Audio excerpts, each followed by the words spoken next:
नमस्कार मित्रों, आपका स्वागत है सतयुग में। मित्रों, आज हम आपको माँ दुर्गा के काली अवतार की कथा सुनाने जा रहे हैं। इस वीडियो के माध्यम से आपको पता चलेगा आखिर ऐसा क्या हुआ था जो माँ दुर्गा को काली माँ का रूप लेना पड़ा, जो समस्त सृष्टि का विनाश करना चाहती थी। तो चलिए शुरू करते हैं। मित्रों, सतयुग काल में जब एक राक्षस रंभ की मृत्यु हुई तो उसकी पत्नी महिषी रंभ की जलती हुई चिता में कूद पड़ी, जिसके पश्चात उस चिता में से दो असुर महिषासुर और रक्तबीज की उत्पत्ति हुई। मित्रों, रक्तबीज बहुत ही शक्तिशाली और बुद्धिमान असुर था। मित्रों, रक्तबीज कोई और नहीं अपितु रंभ ही था, जो इंद्र से अपनी मृत्यु का बदला लेने दोबारा धरती पर लौटा था। मित्रों, रक्तबीज बहुत ही शक्तिशाली होने के बावजूद भी अपनी शक्तियों से संतुष्ट नहीं था। ऐसे में वह ब्रह्मा की तपस्या करने चला गया। कई वर्षों की घनघोर तपस्या करने के बाद जब ब्रह्मा जी प्रकट हुए तो रक्तबीज ने उनसे अमर होने का वरदान मांगा, जिसे देने से ब्रह्मा जी ने इनकार कर दिया, किंतु उसे और भी खतरनाक वरदान प्रदान किया, जिसके अनुसार यदि रक्तबीज के खून की एक भी बूंद धरती पर गिरती है तो उससे और भी रक्तबीज उत्पन्न होंगे।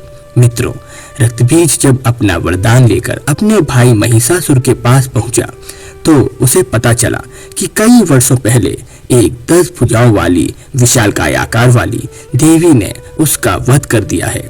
यह जानकर रक्तबीज बदले की आग में जलने लगा और उसने अपनी सेना को 10 भुजाओं वाली देवी को खोजने में लगा दिया, ताकि वह अपने भाई की मौत का बदला ले सके। मित्रों, दूसरी तरफ एक शांत जंगल में दो असुर भाई शुंभ और निशुंभ भी ब्रह्मा की तपस्या करने में कई वर्षों से लीन थे। इसके बाद ब्रह्मा जी ने प्रकट होकर उनसे वरदान मांगने को कहा। दोनों भाइयों ने सभी असुरों की तरह अमर होने का वरदान मांगा, जिसे ब्रह्मा जी ने देने से इनकार कर दिया और दोनों भाइयों को भी रक्तबीज जैसा ही वरदान प्रदान किया। किंतु ब्रह्मा जी ने इस वरदान के साथ एक शर्त भी रख दी कि इन दोनों ही भाइयों का वध एक शक्तिशाली स्त्री द्वारा किया जाएगा। यह वरदान पाकर जोर जोर से हंसते और गर्जना करते हुए जब ये दोनों भाई अपने महल पहुंचे तो उन्हें पता चला कि इंद्र द्वारा आपसी मतभेद होने के कारण उनके बड़े भाई नमूची का वध कर दिया गया है। यह सुन वह दोनों भाई बौखला गए और अपनी पूरी सेना के साथ स्वर्ग पर आक्रमण कर दिया। यह देख सभी देवता आश्चर्यचकित हो गए और इंद्र सहित सभी देवता युद्ध लड़ने के लिए तैयार हो गए।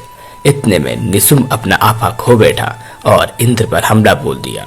मित्रों, इसके बाद कई दिनों तक निशुंभ और इंद्र के बीच घमासान युद्ध हुआ, जिसमें अंततः इंद्र की जीत हुई। यह देख सभी असुरों का मनोबल धराशायी हो गया।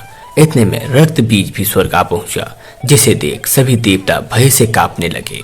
रक्तबीज ने आते ही देवताओं की सेना को एक एक कर मारना शुरू कर दिया। यह देख सभी देवता स्वर्ग से भाग खड़े हुए और जैसे तैसे अपनी जान बचाते हुए महादेव के पास जा पहुंचे, किंतु महादेव उस समय गहरे ध्यान में लीन थे।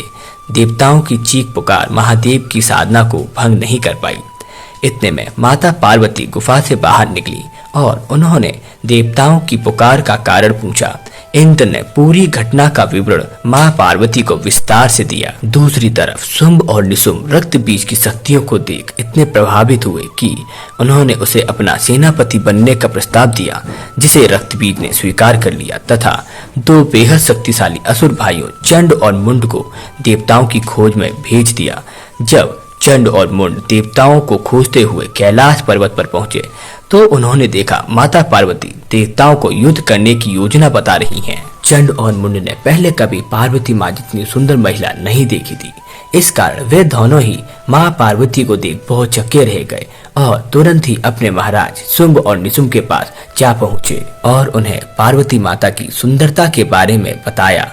यह सुन शुंभ और निशुंभ भी बहुत चक्के रह गए और चंड और मुंड को मां पार्वती के पास अपने महल की रानी बनने का प्रस्ताव लेकर भेजा और यह भी संदेश भेजा कि यदि वह प्रस्ताव को ठुकराती हैं तो उन्हें जबरन महल में लाया जाए। मित्रों, शुंभ और निशुंभ का संदेशा लेकर जब चंड और मुंड मां पार्वती के पास पहुंचे तो देवता उन्हें देख भयभीत हो गए, किंतु जब उन्होंने शुंभ और निशुंभ का संदेश चंड और मुंड के मुख से सुना तो सभी देवता क्रोध से भर गए तथा चंड और मुंड के इतने बड़े दुस्साहस को देख बहुत आश्चर्यचकित हुए। मां पार्वती ने जैसे ही उनका संदेश सुना वह अत्यंत क्रोधित हो उठी।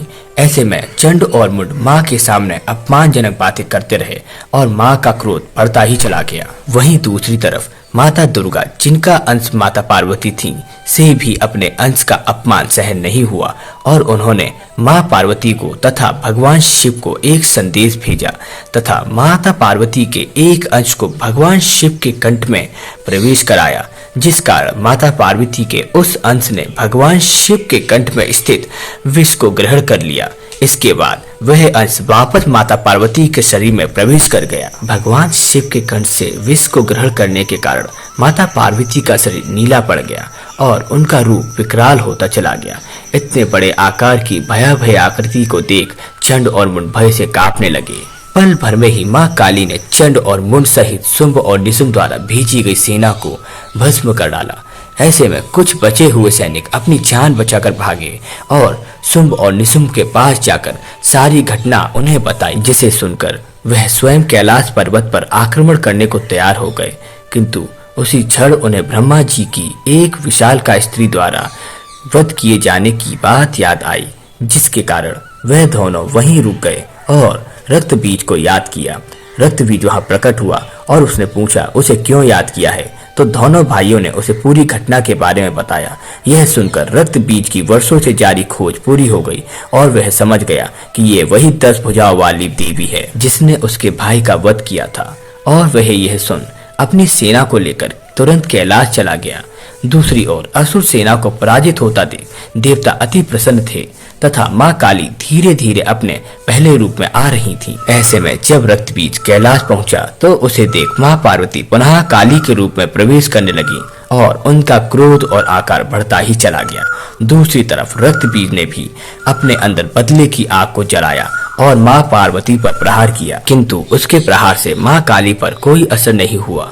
उल्टा मां काली और अधिक क्रोध से भर उठी और उन्होंने अपने दिव्यास्त्र से रक्त बीज पर प्रहार किया, किंतु जैसे ही रक्त बीज की रक्त की बूंदें धरती पर गिरी वैसे ही उनसे और अधिक रक्त बीज उत्पन्न होने लगे। यह देख मां काली और अधिक क्रोधित हो उठी और अपने 10 भुजाओं में स्थित अस्त्रों से रक्त बीज के अंशों को खत्म करने लगी, किंतु जैसे जैसे रक्त बीज का रक्त भूमि को स्पर्श करता जाता और अधिक रक्त बीज उत्पन्न होते जाते।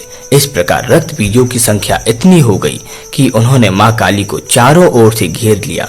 इतने में मां दुर्गा ने मां काली को एक संदेश दिया कि रक्त बीज का रक्त भूमि को स्पर्श नहीं करना चाहिए। ऐसे में मां काली ने अपने विकराल रूप में इतनी अधिक तीव्र स्वर में गर्जना शुरू की कि जिससे सभी असुरों के कान के पर्दे फट गए और वह हवा में उड़कर इधर उधर गिरने लगे। इस दौरान मां काली ने अपने मुख से बहुत जोर से सांस अंदर खींचना शुरू किया, जिससे सभी रक्त बीज मां काली की सांस के साथ उनके मुख में समाने लगे, जिन्हें मां काली चबाकर अपने मुख में ही मारने लगी और उनका रक्त पीने लगी। इस प्रकार सभी रक्त बीजों का संहार कर दिया। यह देख देवतागण खुशियां मनाने लगे, किंतु असुरों का संहार करने के बाद भी मां काली का क्रोध शांत नहीं हुआ और वह सृष्टि का ही विनाश करने लगी। यह देख देवता डर गए और श्री हरि विष्णु के पास सृष्टि को बचाने की गुहार लगाते हुए पहुँचे। श्री हरि विष्णु ने कहा इसका उपाय केवल महादेव के पास है और उन्होंने महादेव को गहरी साधना से जगाया।